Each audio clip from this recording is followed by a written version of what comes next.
Hi everybody, welcome and thanks for joining us. My name is Mark Hopkins and I'm a student advisor here at Berklee Music.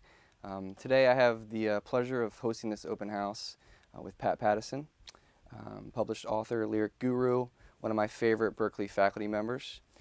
And how we're going to work this today is Pat is going to do about a 20-minute presentation, and at the end we're going to open up the floor to questions. And we're going to do our best to answer as many as we can. Obviously, there's a lot of people here, and it's going to be kind of tough to get to everyone, but we're going to do our best to answer as many as we can. Wait, did you say one of your favorite? My favorite, Okay, my fine, that's good. favorite Berklee Okay, professor. fine. Okay, keep going. I'm sorry. So, to get this started off, Pat, you've written a lot about the rules of songwriting. What do you think the most important rules of songwriting are? Hmm. Uh, Rules. Well, I guess. I guess there are rules. Uh, mostly I think they're just tools, but there is. I think there's only one rule. There's only one rule in songwriting, uh, and it's a common sense rule. Uh, uh, Everything should work together. Everything should work together to communicate whatever it is that you want. And that's I don't know if that's a rule or that's a principle, but uh, it's called prosody, prosody, prosody, and it was first articulated by the philosopher Aristotle when he said that every great work of art exhibits the same characteristic, and that's unity. That everything in that work works together to communicate the message that the work is trying to communicate. Uh, and so that just means that what the message is supported by all of the other aspects of the art. Uh, that notion of support. There's the idea that you're trying to communicate in your song. There's the idea that you're trying to communicate.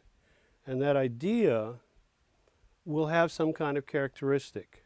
Now, there's two words that I like to use that I think cover a lot of territory and really feed into this whole notion of prosody, of everything working together.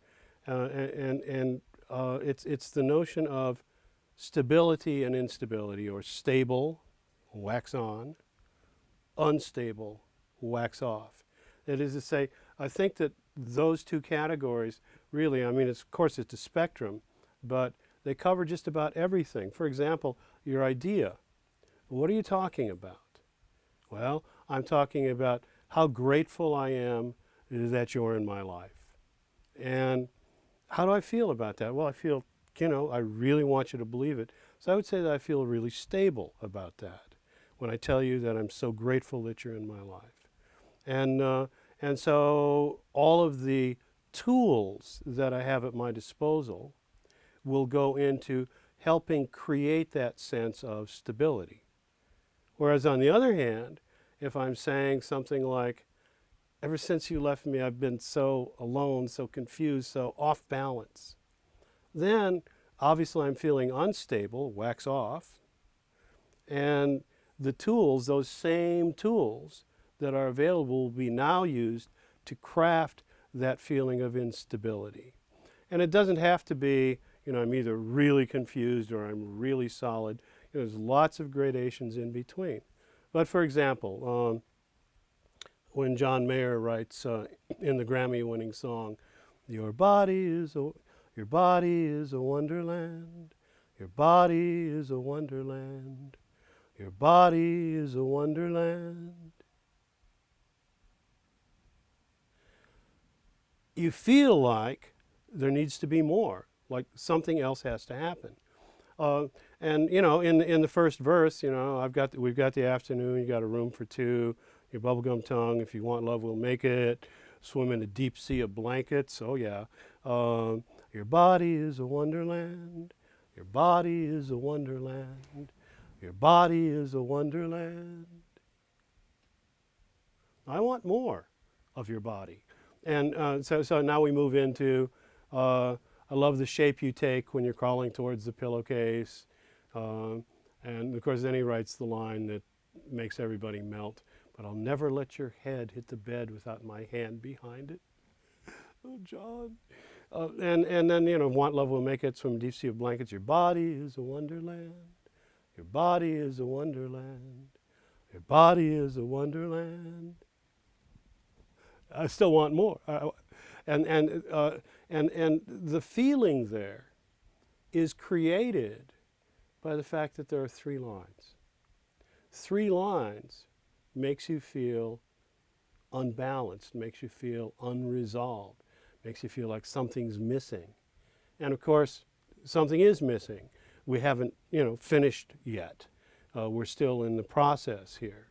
And so that very simple aspect, choice that you have to make every time that you write a verse, every time you write a chorus, every time you write a bridge, how many lines are in it?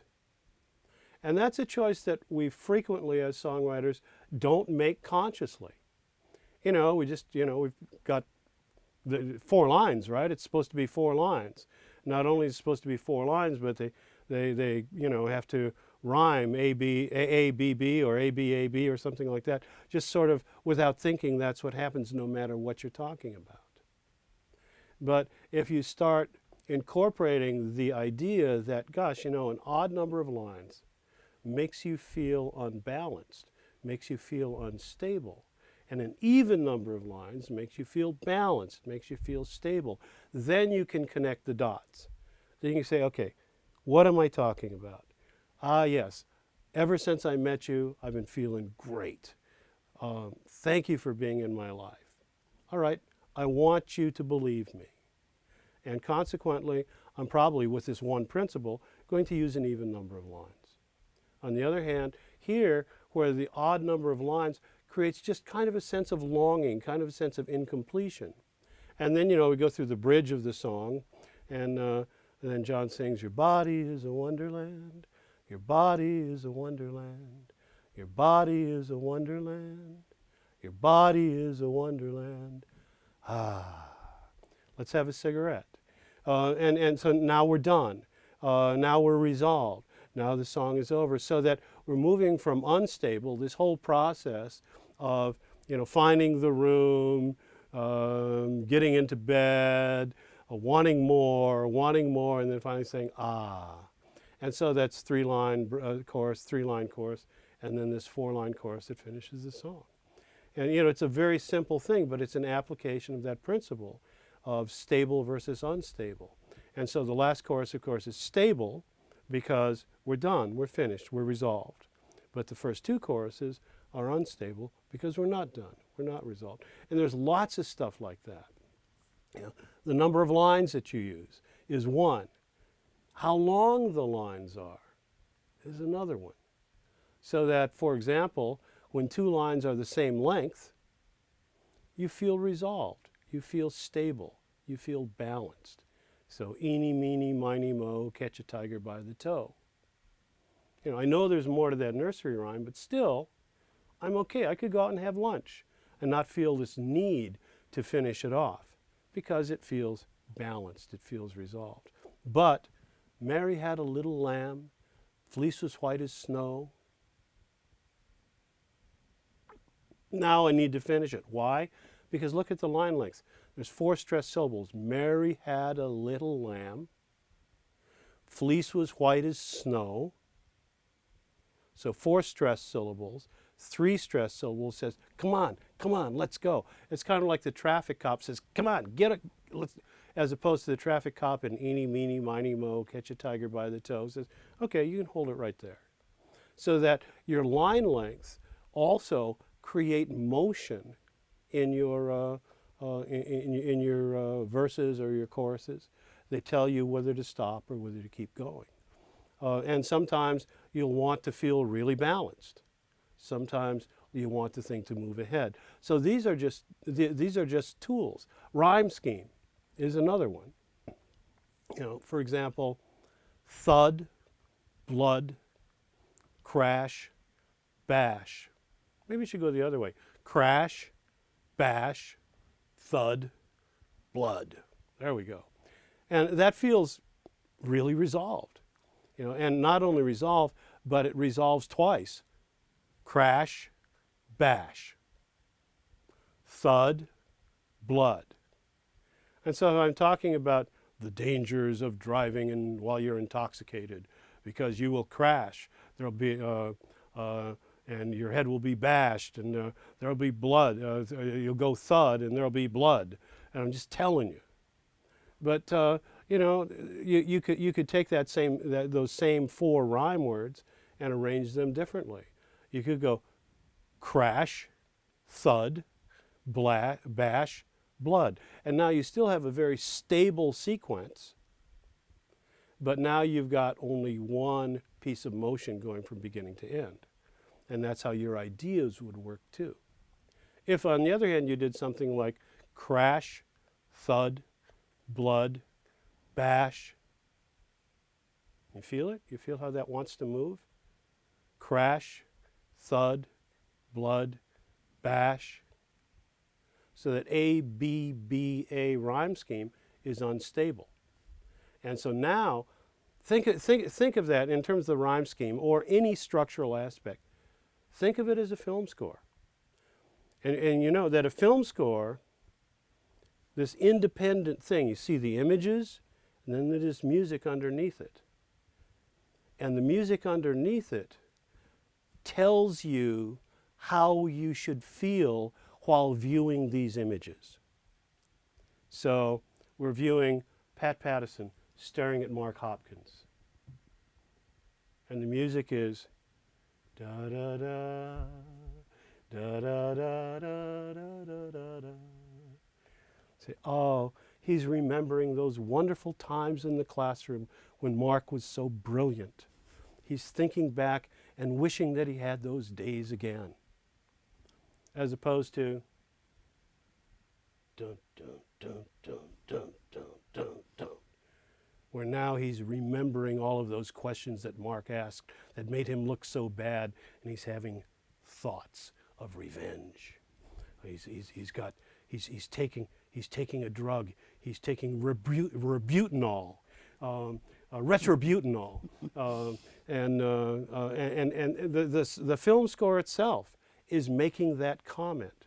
In the same way, the rhyme scheme, A, B, B, A, thud, crash, bash, blood, is making a comment. It says, oh, this is terrible. We feel so unresolved about it. It's not finished. As opposed to crash, bash, blood, thud, which says, yeah, that's just how it is. So that your rhyme scheme itself, irrespective of what you're saying, the rhyme scheme itself, like a film score, creates a commentary. And that commentary adds weight. So what am I talking about? How am I feeling about this auto accident? Well, I'm feeling like you shouldn't drive drunk. Consequently, I'm probably going to try to create a stable structure. But, oh my God, I just heard the most horrible thing about my friend. Now it feels really unstable, and now the rhyme scheme can help express that. So that tools like this, number of lines, length of lines, rhyme scheme, the rhythms of your lines, the kinds of rhymes that you use. So Warren Zevon writes, for example, she's so many women, he can't find the one who was his friend.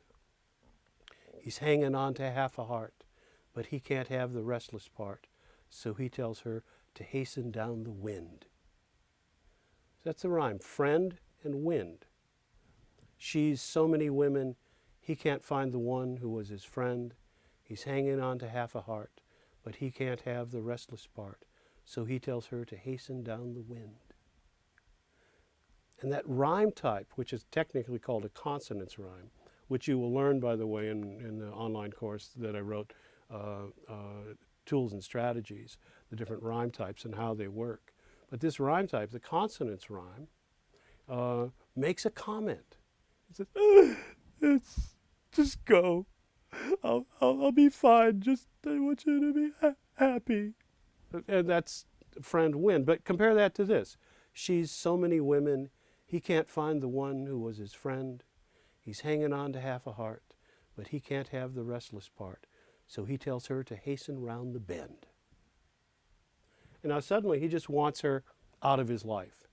And the friend bend, that perfect rhyme, feels so resolved that he tells her to hasten round the bend.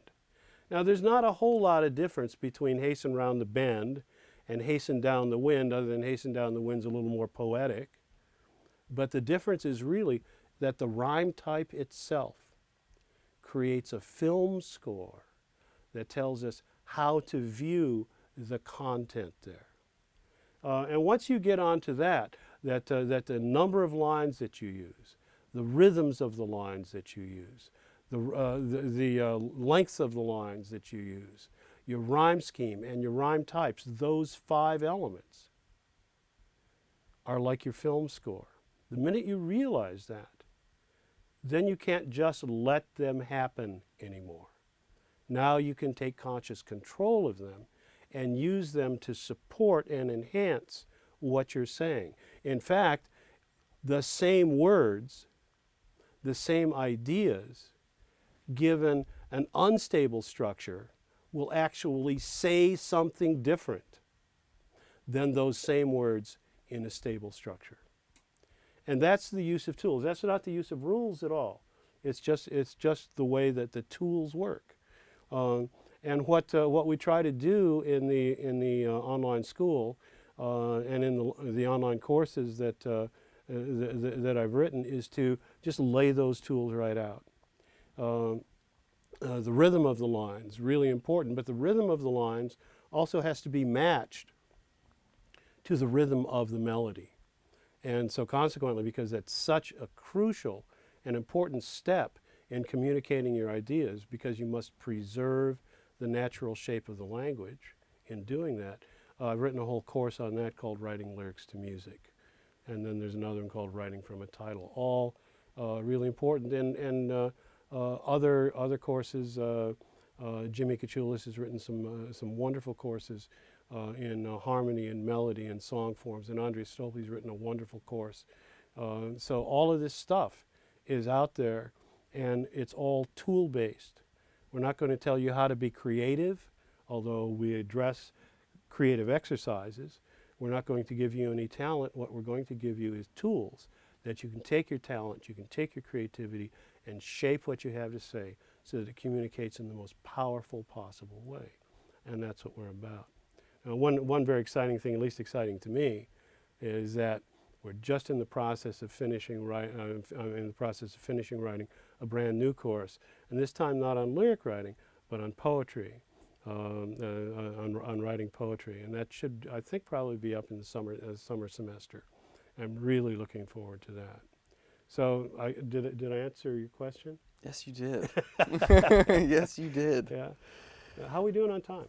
I think we're pretty good. Let's. Should we see if there's any questions? Yeah. I do want to say a couple of things, just very quickly. Number one, this whole thing about tools and so on. Don't engage them really too early in the writing process. Just let things flow until you've got something to work with, and then do this stuff. And don't let your editor get in the way. I mean, okay, so just this. I hereby grant you permission to write crap, because crap is the best fertilizer. And the more crap you write, the more likely it is that you're going to grow something spectacular out of all of that crap that you've written. So instead of saying, oh, that's crap, say, ah, that's crap. That's what I'm supposed to be doing. And if I keep doing that, if I write fearlessly, then my writing will improve and I'll write some really great stuff. So that. Sounds good Got to some me. questions? I do. This first one says, do you have any tips on writing general lyrics? I write for a publishing company and they're constantly asking for general lyrics. It's so much harder than it sounds for me. I'm used to only writing detailed lyrics. Any help? Wow. Well, writing general lyrics. I think what your publisher has in mind there is, hey, write something everybody can relate to. Write something everybody can relate to. Here's one. Turn down the lights, turn down the bed, turn down these voices inside my head. I Can't Make You Love Me by Alan Chamberlain and Mike Reed. Turn down the lights, turn down the bed, turn down these voices inside my head. Now, I don't know any publisher in his right mind or her right mind who would say, no, I want something more general than that, because that really sets so much. First of all, and this is really important, that when you start that way, specifically, turn down the lights, turn down the bed, everybody who's within hearing distance of that has a picture. And that picture that they have, what's your picture there? What did you get? Where is the bed? What color is the bedspread? Where is the light? Is it overhead? Is it a candle? Is it something on a bedstand? You have a picture. You have a very specific picture in your head. And what happens there is that Mike Reed and Alan Chamberlain's words are full of your stuff. Therefore, that song is about you. And because it's about you, because it's your picture, you are a participant in the song rather than an observer. As opposed to things we once knew just won't come true.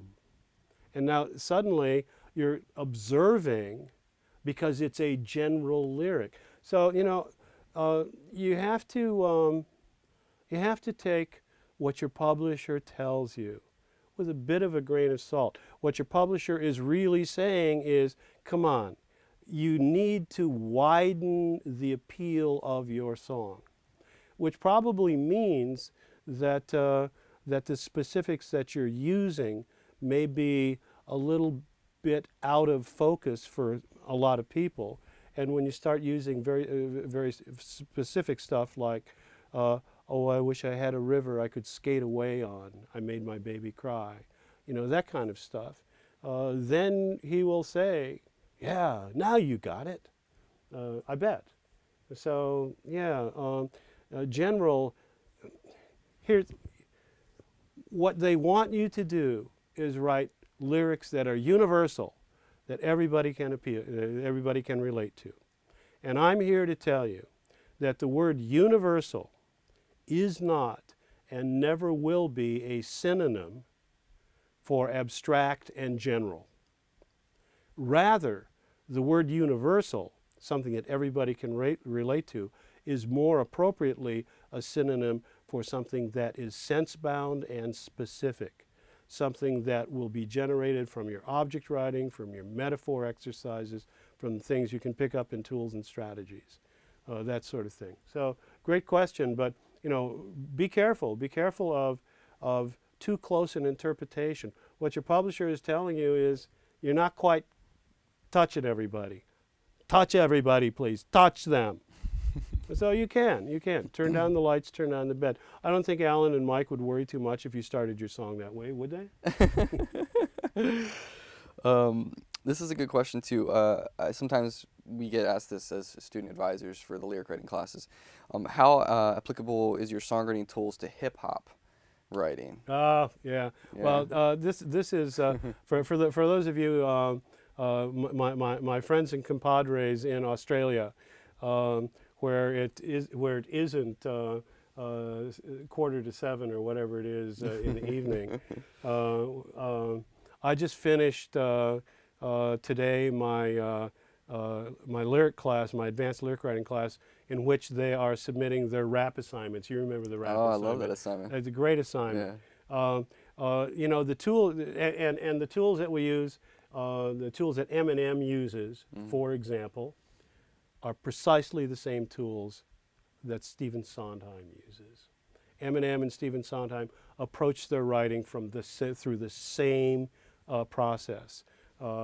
It's called a worksheet process, which I deal with in the courses, where where you deal with your concepts at the beginning, and you use them to generate lists of rhymes, and those lists of rhymes then get parlayed into you're using your rhyming dictionary as a search engine for ideas. And if you don't believe that, just take a look at Eminem's 8 Mile. And at that point where he's writing Lose Yourself, and he's on the bus, and the camera comes around and just for a second pans on that yellow legal pad that he's got. Pause the DVD right there and take a look at that yellow pad, which, by the way, sold on eBay for $5,000 or something like that. Really? It's the actual page that he used when he wrote Lose Yourself. It's messy, but it's rhyme columns all the way. He's using rhyme columns to generate his ideas. And then it's a matter of how you place your rhymes in your lines. I'm telling my students to think about rhyme placement in hip-hop and in rap. Think about your rhyme placements as though they were harmonic rhythm, how often you change your chords. And your primary rhymes are going to be like harmonic rhythm, and they're going to give you the flow. And so it's the same thing. If you're theater writing, if you're writing, hillbilly music, if you're writing, if you're writing rock and roll, you're writing rock ballads, whatever it is, the tools are the same. Irving Berlin uses the same tools as U2 does. It's all the same stuff. Mm. All right, so you heard it here first. So when I say it on the phone now, they'll believe me now, I think. I got another question about kind of, not in a general lyric sense, but do you think that simple lyrics are more effective than complex lyrics? Like getting straight to the point. Well, sure. Let's put it this way: the simple lyrics, whatever you mean by simple lyrics, fewer words, right to the point, can be incredibly moving. But I had a couple students in the band Train. Drops of Jupiter is anything but a simple lyric, Mm-hmm. and yet it really hits home too. But simple lyric. Irving Berlin kills me. Here's a simple lyric for you. What'll I do when you are far away and I am blue? What'll I do? What'll I do when I am wondering who is kissing you? What'll I do? What'll I do with just a photograph to tell my troubles to? When I'm alone with only dreams of you that won't come true. What'll I do?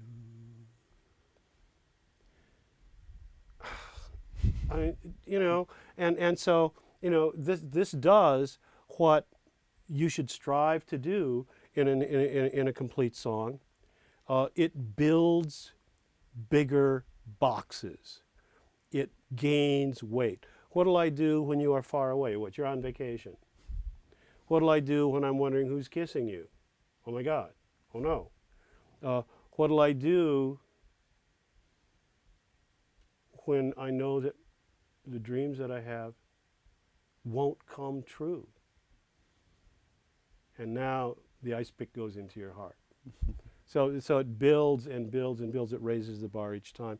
That's a simple lyric. But again, take a look at something like Drops of Jupiter. Or take a look at John Mayer's Belief, where the lyrics are more complex. And the whole point isn't between simple and complex. It's between interesting and uninteresting.